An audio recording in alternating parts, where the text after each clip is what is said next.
के महावाक्य। मीठे बच्चे, ज्ञान की तलवार में योग का जौहर चाहिए, तब ही विजयी होगी। ज्ञान में योग का जौहर है तो उसका असर जरूर होगा। प्रश्न: तुम खुदा के पैगंबर हो, तुम्हें सारी दुनिया को कौन सा पैगाम देना है? उत्तर: सारी दुनिया को पैगाम दो कि खुदा ने कहा है, तुम सब अपने को आत्मा समझो, देह अभिमान छोड़ो, एक मुझ बाप को याद करो तो तुम्हारे सिर से पापों का बोझा उतर जाएगा। एक बाप की याद से तुम पावन बन जाएंगे। अंतर्मुखी बच्चे ही ऐसा पैगाम सभी को दे सकते हैं। ओम शांति। बाप ने समझाया है कि कोई भी मनुष्य मात्र, फिर चाहे दैवी गुण वाला हो या आसुरी गुण वाला हो, उनको भगवान नहीं कह सकते। यह तो बच्चे जानते हैं। दैवी गुण वाले होते हैं सतयुग में, आसुरी गुण वाले होते हैं कलयुग में। इसलिए बाबा ने लिखत भी बनाई है कि दैवी गुण वाले हो या आसुरी गुण वाले, सतयुगी हो या कलयुगी, यह बातें बड़ी मुश्किल से मनुष्यों को समझ में आती हैं। तुम सीढ़ी पर बहुत अच्छी रीति समझा सकते हो। तुम्हारे ज्ञान के बाण बहुत अच्छे हैं, परंतु उसमें जौहर चाहिए। जैसे तलवार में भी जौहर होता है। कोई बहुत तीखे जौहर वाले होते हैं। जैसे गुरु गोविंद सिंह की तलवार विलायत चली गई। उस तलवार को लेकर परिक्रमा देते हैं, बहुत साफ रखते हैं।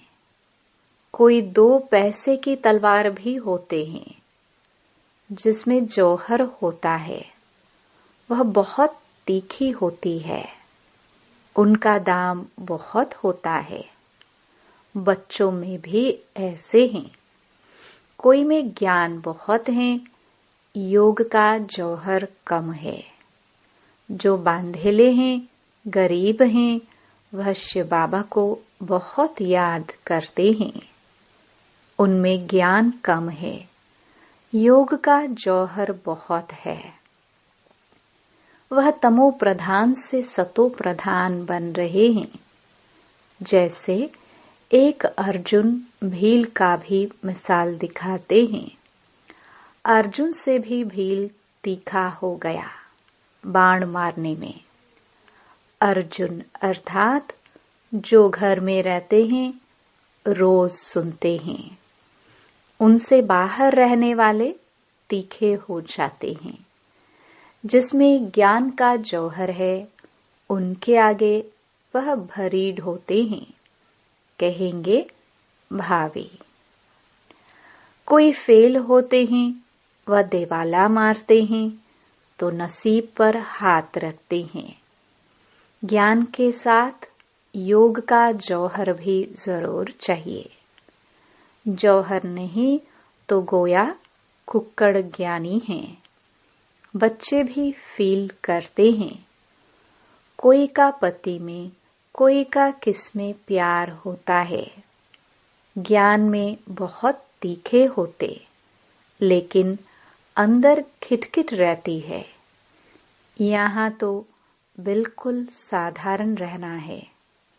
सब कुछ देखते हुए जैसे देखते ही नहीं। एक बाप से ही प्रीत है। तब तो गाया जाता है, कम कारडे ऑफिस आदि में काम करते भी बुद्धि में याद रहे कि मैं आत्मा हूँ। बाबा ने फरमान किया है कि मुझे याद करते रहो। भक्ति मार्ग में भी कामकाज करते कोई न कोई इष्ट देवता को याद करते रहते हैं। वह तो है पत्थर का बोध, उनमें आत्मा तो है नहीं। लक्ष्मी नारायण भी पूजे जाते हैं, वह भी पत्थर की मूर्ति है ना। बोलो, इनकी आत्मा कहाँ है? अब तुम समझते हो, जरूर कोई नाम रूप में है। अब तुम फिर योग बल से पावन देवता बन रहे हो। एम ऑब्जेक्ट भी है। दूसरी बात, बाप समझाते हैं, ज्ञान सागर और ज्ञान गंगाएं इस पुरुषोत्तम संगम युग पर ही होते हैं। बस एक ही समय पर होते हैं। ज्ञान सागर आते ही हैं कल्प के इस पुरुषोत्तम संगम युग पर। ज्ञान सागर है निराकार परमपिता परमात्मा शिव। उनको शरीर जरूर चाहिए जो बात भी कर सके। बाकी पानी की तो बात ही नहीं। यह तुमको ज्ञान मिलता ही है संगम युग पर। बाकी सबके पास है भक्ति। भक्ति मार्ग वाले गंगा के पानी को भी पूजते रहते हैं। पतित पावन तो एक ही बाप है। वह आते ही एक बार हैं जब पुरानी दुनिया बदलनी है। अब यह किसको समझाने में बुद्धि भी चाहिए। एकांत में विचार सागर मंथन करना पड़े। क्या लिखे जो मनुष्य समझ जाए कि ज्ञान सागर परमपिता परमात्मा एक शिव ही हैं। वह जब आते हैं, उनके बच्चे जो ब्रह्मा कुमार कुमारियां बनते हैं, वह ज्ञान धारण कर ज्ञान गंगाएं बनते हैं। अनेक ज्ञान गंगाएं हैं जो ज्ञान सुनाते रहते हैं। वही सद्गति कर सकते हैं। पानी में स्नान करने से पावन नहीं बन सकते। ज्ञान होते ही हैं संगम पर। यह समझाने की युक्ति चाहिए। बड़ा अंतर्मुख चाहिए। शरीर का भान छोड़ अपने को आत्मा समझना है। इस समय कहेंगे हम पुरुषार्थी हैं। याद करते करते जब पाप खत्म होंगे तब लड़ाई शुरू होगी। जब तक सबको पैगाम मिल जाए। पैगाम अथवा मैसेज तो शिव बाबा ही देते हैं। खुदा को पैगंबर कहते हैं ना। तुम सबको यह पैगाम पहुंचाते हो कि अपने को आत्मा समझ परमपिता परमात्मा के साथ योग लगाओ। तो बाप प्रतिज्ञा करते हैं कि तुम्हारे जन्म जन्मांतर के पाप कट जाएंगे। यह तो बाप ब्रह्मा मुख से बैठ समझाते हैं। पानी की गंगा क्या समझाएगी। बेहद का बाप बेहद के बच्चों को समझाते हैं। तुम सतयुग में कितने सुखी संपत्तिवान थे, अभी दुखी कंगाल बन पड़े हो। यह है बेहद की बात। बाकी यह चित्र आदि सब भक्ति मार्ग के हैं। यह भक्ति मार्ग की सामग्री भी बननी है। शास्त्र पढ़ना, पूजा करना, यह भक्ति है ना। मैं थोड़े शास्त्र आदि पढ़ाता हूँ। मैं तो तुम पतितों को पावन बनाने के लिए ज्ञान सुनाता हूँ कि अपने को आत्मा समझो। अभी आत्मा और शरीर दोनों ही पतित हैं। अब बाप को याद करो तो तुम यह देवता बन जाएंगे। देह के सर्व पुरानी संबंधियों से ममत्व मिट जाए। गाते भी हैं, आप आएंगे तो हम और कोई की नहीं सुनेंगे। एक आप से ही सब संबंध जोड़ेंगे और सब देहधारियों को भूल जाएंगे। अब बाप तुमको अपना वायदा याद कराते हैं। बाप कहते हैं, मेरे साथ योग लगाने से ही तुम्हारे विकर्म विनाश होंगे। तुम नई दुनिया के मालिक बन जाएंगे। यह है एम ऑब्जेक्ट। राजाओं के साथ प्रजा भी जरूर बननी है। राजाओं को दास दासियां भी चाहिए। बाप सब बातें समझाते रहते हैं। अच्छी तरह योग में नहीं रहेंगे, दैवी गुण धारण नहीं करेंगे तो ऊंच पद कैसे पाएंगे। घर में कोई न कोई बात पर झगड़ा कलह होती है ना। बाप लिख देते हैं, तुम्हारे घर में कलह है, इसलिए ज्ञान ठहरता नहीं। बाबा पूछते हैं, स्त्री पुरुष दोनों ठीक चलते हैं? चलन बड़ी अच्छी चाहिए, क्रोध का अंश भी न रहे। अब तो दुनिया में कितना हंगामा और अशांति है। तुम्हारे में बहुत ज्ञान योग में तीखे हो जाएंगे तो और भी बहुत याद करने लग पड़ेंगे। तुम्हारी प्रैक्टिस भी अच्छी हो जाएगी और बुद्धि भी विशाल हो जाएगी। बाबा को छोटे चित्र इतने पसंद नहीं आते हैं।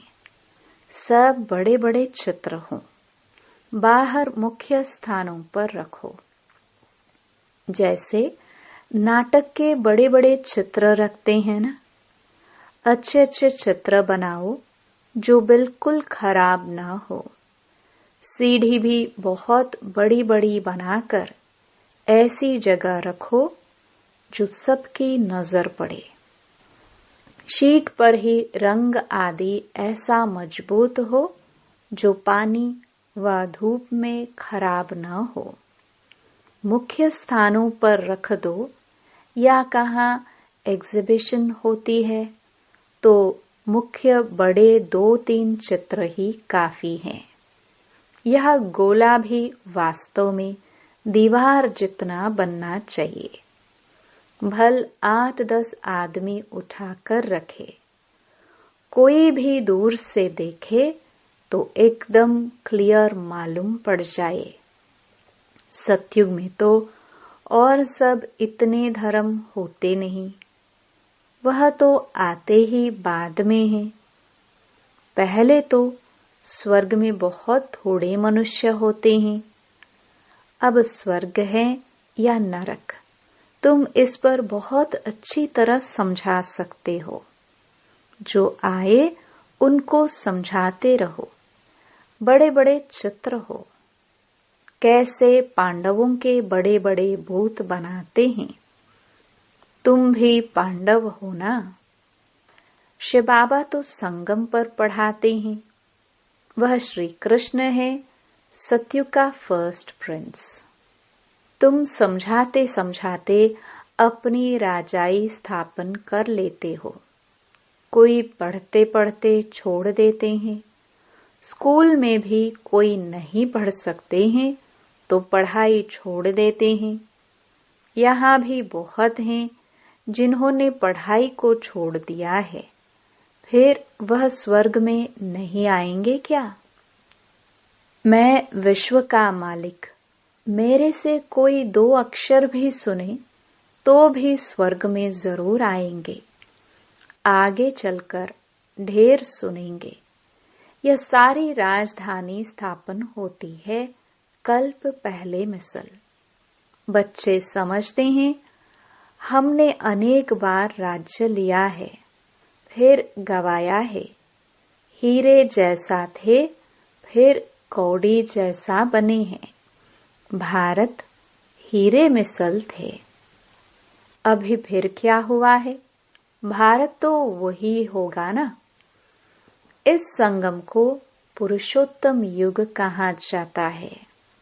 उत्तम से उत्तम पुरुष भी हैं, बाकी सब हैं कनिष्ठ। जो पूज्य थे वही फिर पुजारी बने हैं, 84 जन्म लेते हैं। वह शरीर भी खत्म हो गए, आत्मा भी तमो प्रधान हो गई। जब सतो प्रधान है तब तो पूजते ही नहीं, चैतन्य में है। अब तुम शिव बाबा को चैतन्य में याद करते हो, फिर पुजारी बनेंगे तो पत्थर को पूजेंगे। अब बाबा चैतन्य है ना, फिर उनकी ही पत्थर की मूर्ति बनाकर पूजते रहते हैं। रावण राज्य में भक्ति शुरू होती है। आत्माएं वही हैं, भिन्न भिन्न शरीर धारण करती आई हैं। नीचे गिरने से ही भक्ति शुरू होती है। बाबा फिर आकर ज्ञान देते हैं तो दिन शुरू हो जाता है। ब्राह्मण सो देवता बन जाते हैं। अब तो देवता नहीं कहेंगे। ब्रह्मा तो सतयुग में होता नहीं।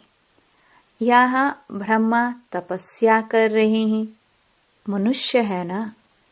शिव बाबा को शिव ही कहा जाता है।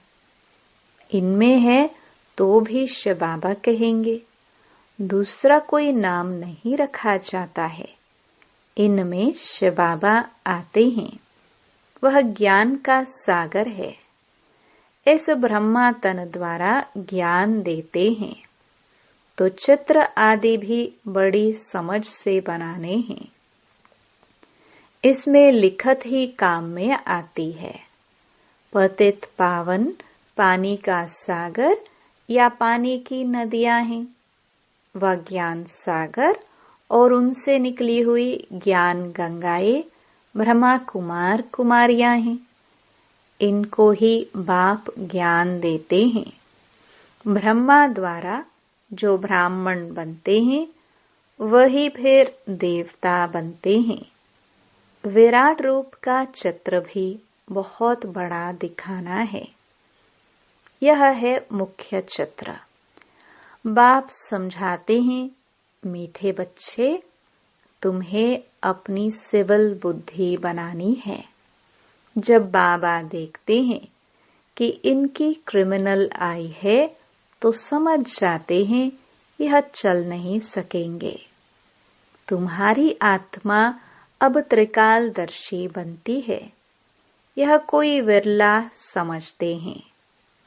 बहुत बुद्धू हैं। बाप को फारकती दे देते हैं। यह तो बच्चे समझते हैं कि राजधानी स्थापन हो रही है, उसमें सब चाहिए। पिछाड़ी में सब साक्षात्कार होंगे। फर्स्ट क्लास दास दासियां भी बनेंगी। फर्स्ट क्लास दासी कृष्ण की पालना करेगी। बर्तन साफ करने वाली, खाना खिलाने वाली, सफाई करने वाली सब होंगी। यहाँ से ही निकलेंगी। फर्स्ट नंबर वाली जरूर अच्छा पद पाएगी। वह भासना आती है। बाबा को बच्चों से भासना आती है। यह बहुत अच्छी मुरली चलाते हैं, परंतु योग कम है। कोई स्त्री पुरुष से भी तीखी हो जाती है। एक ज्ञान में है, कहते हैं बाबा दूसरा पहिया ठीक नहीं है, एक दो को सावधान करना है। प्रवृत्ति मार्ग है ना। जोड़ी एक जैसी चाहिए। आप समान बनाना है। पिछाड़ी में तुम दुनिया को ही भूल जाएंगे। समझते हो ना कि हम हंस हैं, यह बगुला है, किसमें कोई अवगुण, किसमें कोई। चटा भेटी भी चलती है, मेहनत बहुत है भी बहुत सहज, सेकंड में जीवन मुक्ति। बिगर कौड़ी खर्च ऊंच से ऊंच पद पा सकते हैं। गरीब जो हैं वह अच्छी सर्विस करते रहते हैं। यह तो पता है ना कि कौन कौन खाली हाथ आए हैं। बहुत कुछ ले आने वाले आज है नहीं, और गरीब बहुत ऊंच मर्तबा पा रहे हैं। अच्छा, मीठे मीठे सिखिलदे बच्चों प्रति माता पिता बाप दादा का याद प्यार और गुड मॉर्निंग। रूहानी बाप की रूहानी बच्चों को नमस्ते। धारणा के लिए मुख्य सार। पहला, ज्ञान तलवार में याद का जौहर भरने के लिए कर्म करते अंतर्मुखी बन अभ्यास करना है कि मैं आत्मा हूँ। मुझ आत्मा को बाप का फरमान है कि निरंतर मुझे याद करो। एक बाप से सच्ची प्रीत रखो। देह और देह के संबंधियों से ममत्व निकाल दो। दूसरा, प्रवृत्ति में रहते एक दो को सावधान कर हंस बन ऊंच पद लेना है। क्रोध का अंश भी निकाल देना है। अपनी सिविल बुद्धि बनानी है। वरदान, साक्षी हो कर्मेंद्रियों से कर्म कराने वाले कर्तापन के भान से मुक्त अशरीरी भव। जब चाहो शरीर में आओ और जब चाहो अशरीरी बन जाओ। कोई कर्म करना है तो कर्मेंद्रियों का आधार लो, लेकिन आधार लेने वाली मैं आत्मा हूँ। यह नहीं भूले, करने वाली नहीं हूँ, कराने वाली हूँ। जैसे दूसरों से काम कराते हो तो उसी समय अपने को अलग समझते हो। वैसे साक्षी हो कर्मेंद्रियों से कर्म कराओ तो कर्तापन के भान से मुक्त अशरीरी बन जाएंगे। कर्म के बीच बीच में 1-2 मिनट भी अशरीरी होने का अभ्यास करो तो लास्ट समय में बहुत मदद मिलेगी। स्लोगन, विश्व राजन बनना है तो विश्व को सकाश देने वाले बनो। ओम शांति।